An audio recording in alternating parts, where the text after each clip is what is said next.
Hi everyone, my name is Jenny and welcome back to my creative space. It's been a minute since I last uploaded on my channel, so let's catch up.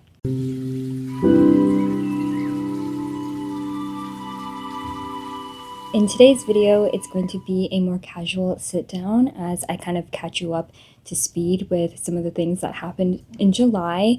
I haven't posted much, and to be honest, I filmed, I think 3 videos since I think the last thing I posted was the submarine vlog, and I hated all 3 videos that I filmed, and so I was like, I think I'm just going to not post those because I didn't find any joy in attempting to edit those videos, and I thought we could just do something a little bit casual and chat about my July. Since I last filmed the submarine vlog, I didn't read too much after that, and that's probably why I didn't really film like any other vlogs or anything, because I just really haven't been reading. So I'll go ahead and catch you up to speed. Here is my story graph for the month of July, and I only read 3 other books. So I read the 10th light novel of the Apothecary Diaries. That one I won't talk too much about because, again, it's like the 10th book in a series, but it follows an apothecary Mau Mau and her adventures within the court of this kingdom, and I really like it. And then this month was really the month of Stephen Graham Jones for me. I ended up reading Mongrels as well as I Was a Teenage Slasher after that Summerween video, and I've just been on this Stephen Graham Jones high. So with I Was a Teenage Slasher, we follow a young man. Well, this is him telling his story in retrospect, but we're following Tally Driver, and he is telling us about how he became a teenage slasher. And the beginning of the book starts off with such a major bang, like the amount of violence and grotesque body horror that happens within like the first few pages. I was like, oh my god. And then it kind of becomes this very mundane slice of life, everyday kind of moment. And in regards to like a slasher book, it was much more tame than I was expecting. I ended up giving it a 3.5 star, and I think mostly it was because I was expecting something a bit more fast paced, something more quippy, and Tolly, I feel like this happens a lot with retrospective stories where someone is telling you something that happened to them when they were younger, and they allude and they hint to a certain event, and they're like, wait, but let me tell you about all these other things that you're probably not as interested in right now, but it'll somehow be important later on. And I feel like Tolly did that a lot. I rebranded the book to I Was a Teenage Yapper because Tolly was really talking up a storm. I did really enjoy the kind of beginning and the end moment of this book, but I think the probably 30 to 60% mark, that chunk in the middle, I felt like it could, maybe not 30, like 40 to 60, 70%, I think could have been edited down a smidgen. And then for Mongrels, that one we follow a young boy who is writing the story of his family, who are werewolves, and it is a very slice of life type of literary fiction horror. There are some grotesque moments, but not things that were in that intense for me at least, and so it wasn't necessarily the type of werewolf horror story that I was expecting. And also because I really love The Only Good Indians, that was recommended as like, if you like this one you probably like Mongrels, and it didn't fully work for me because it was so literary fiction and so like everyday for me. I do like the thematics and the conversations that were being had in Mongrels, and I ended up giving it a 3 star, but it wasn't fully my favorite Stephen Graham Jones that I have read thus far. And speaking of Stephen Graham Jones, I was asked by Kayla from Books and Lala to co-host another reading month with her and the Literally Dead Book Club, and so I will be reading Stephen Graham Jones, The Babysitter Lives, and Killer on the Road, and co-hosting alongside Kayla as well as Brave from Luck Booktician. So that is my announcement for me co-hosting for September.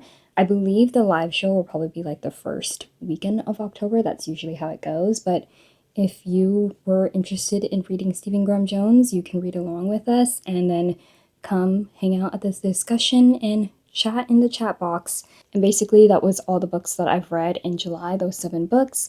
I am really interested in reading more of Stephen Graham Jones. I think I might hop into the Indian Lake trilogy next, but it's been about a week into August now, and I really haven't been reading at all, if I'm being honest, and that's because I've been doing so many of my other hobbies. But my current read, if you wanted to know, is the 11th novel of the Apothecary Diaries. I think I've said this in many vlogs before, but I read this before bed, so it's like a slow going read. Sometimes the chapters are super, super long, and I end up only reading like half a chapter in a night. But yeah, that's the read that I'm currently with. I don't have any other books that I've started yet. I have a lot of things that I checked out from Libby, but I have yet to open those. So there could probably be a vlog coming soon of me trying to tackle my Libby library and, getting those back in a timely fashion. And other bookish stuff that I got my box from Aardvark. I skipped last month, which was June, and I got 2 books this month. Now that I'm looking at this cover, it is so intensely detailed that it's kind of uncomfy, but the book that I picked is What Hunger by Catherine Dang. This book is a debut from a Vietnamese author, but also just reading the synopsis of it, it was giving me a little bit of The Eyes Are the Best Part and a little bit of Chlorine. I think Chlorine is mostly because of the younger age and her struggling with some sort of different familial dynamic in this book. And then she has this strange taste for raw meat, and that really gave me The Eyes Are the Best Part vibes. And, with how much I love Chlorine, and The Eyes Are the Best Part, I feel like this could be a really great next horror read, and from a Vietnamese author. Love the color palette of this. Again, the details, if I stare at it a little bit too much, it's a little creepy. But Aardvark does these like stunning full cover hardbacks, and like look at the color choice there. The spine. Hello, this pink. Oh my gosh. With Aardvark, you can pick up to 3 books. There's one that you use your credit for, and then the subsequent books that you add are $9.99 each, and they're hardcover. So I think that's a fantastic deal. And because I've been on my Stephen Graham Jones kick, I ended up getting Buffalo Hunter Hunter. To be honest, I don't know much about this one. I heard that it's vampiric in theme, so I'm really interested to see what that's about. And then this is the hardback colors and the spine. Ooh, both of them have a red color on the hardcover. I have 2 other books from Aardvark, and I really, really like their quality, and the price just is so good in comparison to if you went to like Barnes and Nobles.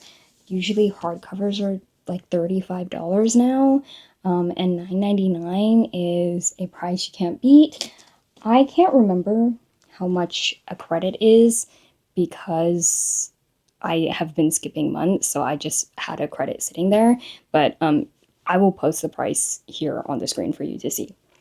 But yeah, that's kind of all of my bookish updates. I did kind of spruce up my bookshelf, so since we're catching up and yapping with each other right now, I will go ahead and show you my bookcase. So let me flip the camera around for you. Most of what I've done here has stayed the same. So the top shelf over here, I have my more fantasy romance. I have Jessa Hastings in the corner of shame. If you don't know about Jessa Hastings, I think you can look it up, but she's just been saying some very interesting things about AI and having a bit of a crash out online, which, go girl, have a crash out, but there's certain things that just weren't very appealing to me, so I have her in the corner of shame right now. And then here are my romance books, and then 2 mangas. And then over here, I have a plant, which is like thriving. Look at her. I don't have a name for this one, but I'm pretty sure the type of plant it is like a vine monstera. So gorge. And then there is my classics over there.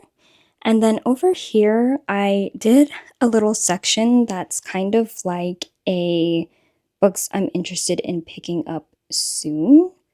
So there's that. Will I actually pick these up is dependent on my mood, really. And then here is my Swiss cheese plant. I have it as a hydro plant because I had a bug issue with the soil, and it's just been thriving so much I didn't want to put it back into soil, so it stays as a hydro plant, and I think it brings a lot of drama and like a dynamic centerpiece to my bookshelves. And then I have my adult fantasy here, and then horror, and then my miscellaneous books, mostly like lit fic, nonfiction, and things that I don't have enough of a category for to have a separate section, so they're all kind of there. And also, I'd like to show you, I got a blind box. I have a Gojo that I got in a gachapon, and then I got this blind box recently from Minaso that is like the Jujutsu Kaisen characters as cats. So I have Suguru and Satoru, and they're together. How cute is that? And they're just, chilling on my Daevabad series. And then I have this orchid. Technically, it's not supposed to be there. I should put it somewhere else, but it kind of looks cute like that. And then over here at the bottom, I have my YA, some miscellaneous like graphic novels, and then I have the rest of my adult fantasy. And then this section kind of starts with the special editions. So I have that Wraithmark Creative edition of The Sword of Kaigen. I have the illustrated editions of the Farseer trilogy, and then I have my broken binding books over here. And then the reason why the Rainwild Chronicles are alone is because the rest of my series are above my desk, and the shelf that I have above my desk fits the rest of the book perfectly and not Rainwild Chronicles, so it's just chilling here by itself. And it's having a fun time because at least it's with some of the Farseer, and then I have my floppy cover of Assassin's Apprentice there. But yeah, that's it for bookish stuff since I've last seen you. Nothing really much has happened because I haven't really been picking up books, and the past few weeks I've really just been reevaluating my life. I think some of it has come up because of the political climate that we have going on here in America, and also because next month in September I'm turning 28, so I think there's a slight sort of existential dread that is subconsciously haunting me, and it's had me really contemplate my life. And the things that I've really wanted to change is having some sort of consistent physical activity. I think because I work from home, there is this level of monotony to my day, and then I don't really have that much energy after work some days to like get out and do something. So the past few weeks I've actually done a trial at a local yoga studio.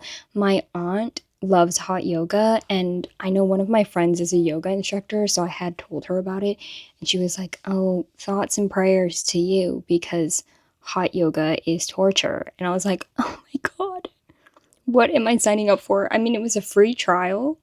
But actually, I actually really liked it. Is that a surprise? It could be. And then I just did like a kind of normal yoga. The room was like in the 80s, and the hot yoga class I went to, the room was like in the high 90s. Definitely a great sweat. I've never sweat like that in my entire life. I don't think It was so intense. And I don't think it helped that I'm pretty sure I was right under one of the heat vents. It was crazy, but I felt so good afterwards. Like, I had that endorphin high that you get when you have a really good workout. And I'm like, this could be good for me. Who thought? Who thought that physical activity and movement would be great? My cousin and I are kind of accountability partners. So we're thinking about doing, I think, like ClassPass or whatever to do another sort of free trial. But I think once I'm over the free trial thing, I might go back to that studio because I just really like the vibes and having this like space outside of like my everyday to day to go do something that's good for my physical well-being has been so nice. So that's a new thing. Maybe at 28 I become a yogi. Who knows? And I'm thinking of finding other fun physical activities. I will say yoga is a very calming one, but I think maybe I want to look for something a bit more upbeat, a bit more fun. But where I'm at, I think the kind of relaxed, chill vibe is something that is a really great, like, intro and then slowly climb to something a little bit more intense. I know my cousin was trying to convince me to do climbing, and I'll be honest, I'm really scared of like climbing up that wall and then having to fall off. That feels a little intense for me. So we'll see. I'll update you when I try something else new. And then another thing that I've really been getting back into is baking. I'll put on the screen all the things that I've baked. I did my very first carrot cake and it turned out so good. I'm actually so impressed with myself. I was like, oh my gosh, I've never really baked a cake. I think I did a matcha roll cake like 5 years ago or something. And that was fine. It was good. Yeah, since then I haven't really done a cake. And the funny thing is when I was younger, I really wanted to be a pastry chef. I watched the Food Network so much and I watched a lot of those like cake challenge shows like where it's literally at like a convention center and then they have all of these like chocolate sculptors and like cake makers and all sorts of things doing like competitions from all around the globe, and I really wanted to be a pastry chef. um, I'm not a pastry chef, but I'm getting back into the pastry chef dream. And recently, I've been going ham with cookies because it's been such an easy thing to make and give to people. And a lot of people, not to toot my own horn or anything, but a lot of people really liked my cookies. So I'm like, the pastry dream is not far off now that I'm baking again. I'm going to actually be making some more cookies today because I'm hanging out with some of my friends tomorrow and I wanted to give them some cookies. And like another thing that I've really been enjoying is gaming. If you don't know, Tori Between Pages streams on Twitch, and I believe she has a gaming channel. I think it's called Charcuterie, yeah, something like that. I'll link it down below and I'll put it on the screen as well for you. But she has been playing Expedition 33, and that is the exact type of game I love to watch people stream. It reminds me of me watching my older brother play games and just seeing like the storyline unfold and not feeling as anxiety riddled because I'm not the one holding the controller and making all the decisions and choices. And so getting to watch her play this game, one, it's so beautifully animated, the music stunning, 10 out of 10, and the storyline jaw-dropping. Oh my gosh, so emotional.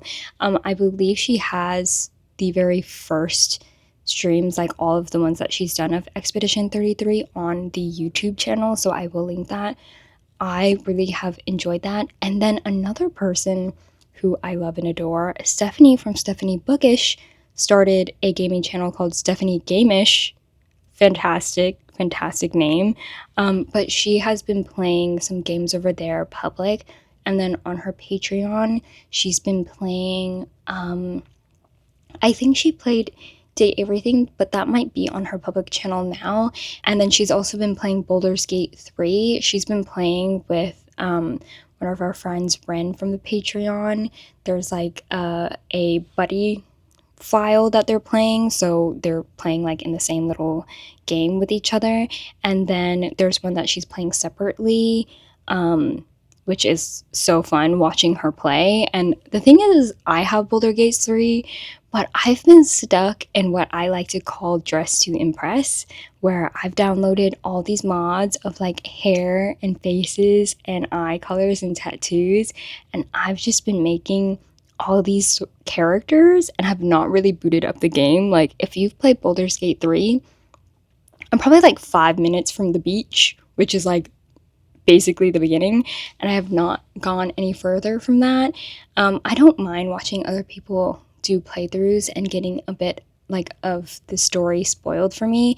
It doesn't really impact me playing because I think that's just how I grew up playing games, is watching my brother play and having the storyline unfold with him at the controller.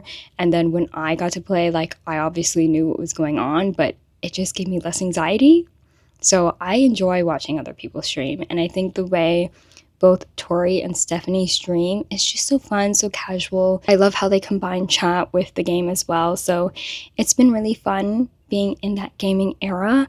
And for me as a gamer, Fields of Mysteria actually had an update in July, so I've been back at it. I feel like Fields of Mysteria is like a favorite game of mine because it's everything that I like in Stardew Valley, but there's a bit more structure to it that makes me feel less overwhelmed. And I also love the fantasy elements in here, and I love the art style and the color palette of the game. Everything about it is just my favorite, and I really been enjoying that. And then this week, actually, some indie games dropped, and some of them have dropped on Switch, which I wasn't expecting. I was thinking of just getting it on my Steam Deck, but the games that have released are The Tiny Bookshop, Is the Seat Taken, and then also there's one called Make Room. Let's talk about Make Room first. I actually returned that one. It's the first time I've ever returned a game on my Steam Deck, but I played that one, and the concept of the game is that, you have like a building a room that you are being asked to decorate. Like, the one room that I did was a meditation room, so they're asking you to have like a carpet, these many numbers of cushions, these many numbers of candles, yada yada, and you're supposed to, create a room, and you're able to add more things to it if you'd like, change the color of the walls. It's basically an interior design game, but on the Steam Deck, it feels a little cumbersome to play on there because, like, when you click on an item, there's like a plus sign, minus sign, the colors and everything, but those options are very small, and then having to use the Joy-Con almost as a mouse to get over there, it takes a bit of time. And then because the screen, is so small, it's a little bit hard to do it touch screen wise because sometimes you're touching things that you don't want to be touching, and like the items are kind of small, yada yada. I highly recommend that you play it on a PC or a gaming laptop. I don't really recommend it heavily on Steam Deck, which is such a shame because I really like the concept and I do really like interior design, but Steam Deck just isn't the way to go for that game. But, if you do have a gaming laptop and you do have a PC and you kind of like that design interior vibe, I highly recommend that because the art style is so cute for that one. And then the next game, Tiny Bookshop, transparently, I'm only like 3 or 4 days into the game because I've been playing Is the Seat Taken a little bit more. But off the bat, the art style is so cute. The vibes are amazing. The concept is that you're moving to this coastal town and you're opening up a tiny bookshop. So you start with this little caravan that you're selling like one bookshelf of books and you're meeting locals. And I think it progresses to a point where you actually have people who are asking for a specific book requests, and then you get to recommend them books. And the fun part is that the books within the recommendation at your store are actually real books in real life. So let's say somebody's like, I want a long classic. You can be like, oh, I have Count of Monte Cristo. And then they give you the summary and you're like, Count of Monte Cristo sounds really interesting. I think I want to pick that up. And it's like that kind of vibe. So I'm really interested to progress further in the game so that I can like see all the book options that are going on. And the other game that I've been playing a lot is The Seat Taken. This one is a fun, kind of light narrative style puzzle game. You have these little shapes that are representative of people. When you click on them, they have a request of where they want to sit. So there are certain scenarios where you're in public transportation, you're in a movie theater, you're in a diner, you're at a concert, and they're asking for certain things. They're like, oh, I want to sit by the window, but I want to be alone. And then you have to find a good seating arrangement to make everybody in that space happy. And I just been liking that sort of mental stimulation. It's not incredibly difficult, but it does make you think, and you do have to switch some things around and be mindful of like the characters and their requests and everything, and like who can match up with others. And I just really like that puzzle experience. So those are the things that I've been really playing on my Switch and my Steam Deck, and I've really been enjoying those games so far. Last update that I have for you is that yesterday I did my nails. I did a sort of like polka dot star theme going on here, and recently I've just not had the energy to put more like effort into the design of my nails. But I saw this really cute simple color palette and design on Pinterest, and I was like, you know what, I'll go ahead and do my nails. I think mostly because I used to use polygel as the base of my nail to give it a little bit more structure. I think just gel alone on my natural nail is not, it doesn't have as much support as I want it to. But recently I bought a like jar of builder gel, and I tried that out yesterday actually, and I really like it. It just gives more structure to the nail, if you can see that. Like, it just gives more of like a thickness, and it's not as thin as your natural nail is. Yeah, but I think it's kind of like just a normal base coat, but slightly thicker with builder gel, and it's so much faster than polygel. And I think now that I have a new medium that I can play with to help thicken my natural nail instead of having to do polygel all the time, I think I will cut my nail time by so much, and I'll probably have more energy to do my nails. I think some days I like dread doing my nails because I'm like, ugh, I have to bust out the polygel and then I have to shape the gel, and it's slightly like the technique of acrylic, but you have to set it under a curing lamp versus acrylic sets on its own because of the chemical compounds that are going on in there to harden. But yeah, just polygel takes so long. But now that I've tried builder gel, I'm like, the world is my oyster. I can't believe that it took me this long to switch over to builder gel. But yeah, that's the last update I have for you. I think I've yapped enough, and I think we've caught up enough. If you've made it this far, let's put the little nail emoji in the comments for these nails. Maybe we can do nails and stars. Nails and star emojis down there in the comments if you don't have anything to say. But thank you for sitting through this video as I catch up with you. I hope to see you soon. I will be doing a reading vlog to catch up on all those books that I have out on Libby. Honestly, that would be a good thing for me to do. But thank you again for watching, and I'll see you in the next one. Bye!